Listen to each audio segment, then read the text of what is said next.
नमस्कार दोस्तों, मैं राहुल एक बार फिर से आप सभी का हार्दिक अभिनंदन करता हूँ। दोस्तों, आज मैं आपको बताऊंगा हनुमान जी ने लिखी थी रामायण, लेकिन फेंक दी थी समुद्र में। लेकिन क्यों फेंकी थी, इसके पीछे भी एक कथा है दोस्तों।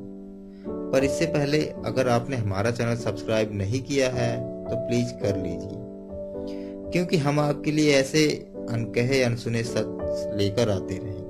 और इसका एक फायदा यह भी है दोस्तों कि मैं जब कभी भी कोई नई कथा अपने YouTube चैनल पर अपलोड करूंगा तो वो आपके पास सर्वप्रथम पहुंचेगी और इसका कोई चार्ज नहीं लगता दोस्तों। यह बिल्कुल निःशुल्क है, मतलब सब्सक्राइब करने का कोई चार्ज नहीं लगता, बिल्कुल निःशुल्क है दोस्तों। तो दोस्तों, आइए जानते हैं क्यों हनुमान जी ने अपनी लिखी रामायण फेंक दी थी समुद्र में।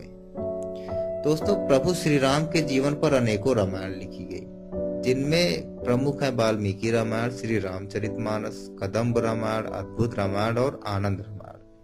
लेकिन क्या आप जानते हैं कि अपने आराध्य प्रभु श्री राम को समर्पित एक रामायण स्वयं हनुमान जी ने भी लिखी थी, जो हनुमत रामायण के नाम से जानी जाती है। इसे ही प्रथम रामायण होने का गौरव प्राप्त है। लेकिन स्वयं हनुमान जी ने ही अपने उस रामायण को समुद्र में फेंक दिया था।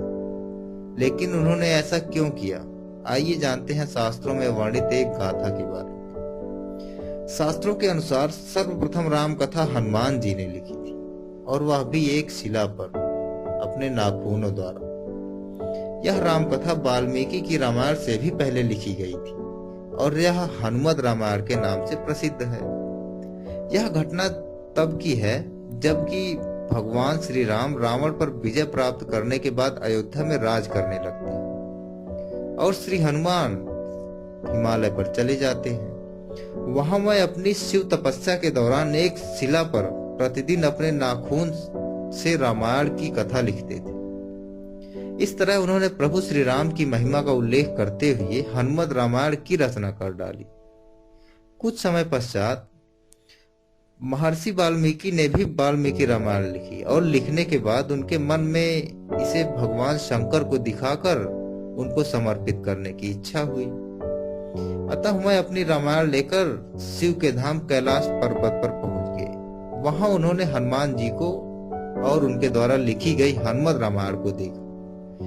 हनुमत रामायण के दर्शन कर वाल्मीकि जी निराश हो गए। वाल्मीकि जी को निराश देखकर हनुमान जी ने उनसे उनकी निराशा का कारण पूछा तो महर्षि बोले कि उन्होंने बड़े ही कठिन परिश्रम के बाद रामायण लिखी थी, लेकिन आपकी रामायण देखकर लगता है कि अब मेरी रामायण उपेक्षित हो जाएगी, क्योंकि आपने जो लिखा है उसके समक्ष मेरी रामायण तो कुछ भी नहीं है। तब वाल्मीकि जी की चिंता का शमन करते हुए श्री हनुमान ने हनुमत रामायण पर्वत शिला को एक कंधे पर उठाया और दूसरे कंधे पर महर्षि वाल्मीकि को बैठाकर समुद्र के पास गए और स्वयं द्वारा की गई रचना को श्री राम को समर्पित करते हुए समुद्र में समा दिया।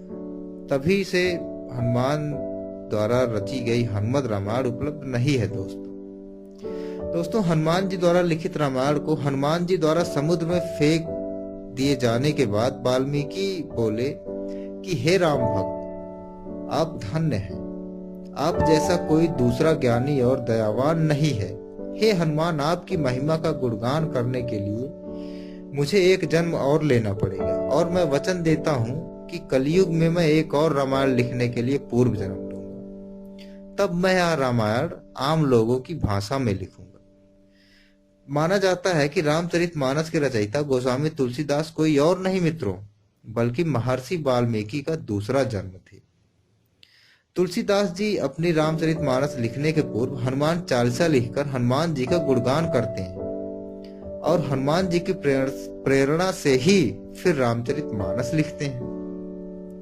माना जाता है कि महाकवि कालिदास के समय एक पाटलिका को समुद्र के किनारे पाया गया, जिसको एक सार्वजनिक स्तर पर टांग दिया गया था ताकि विद्यार्थी उस गूढ़ लिपि को पढ़कर उसका अर्थ निकाल सके।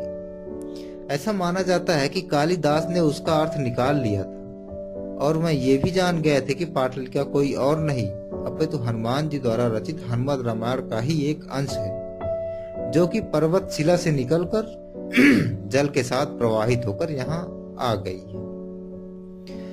दोस्तों, अगर आपको ये कथा अच्छी लगी है तो इसे लाइक करें, शेयर करें, और अगर कोई सुझाव है तो उसके लिए वेलकम जी। और अभी तक आपने हमारा चैनल सब्सक्राइब नहीं किया है तो प्लीज कर लीजिए। एक सब्सक्राइबर बढ़ जाएगा तो क्या दिक्कत हो जाएगी, कौन सा आपके पैसे लगने हैं, आपको कुछ ना कुछ नया सीखने को ही मिलेगा मित्रों।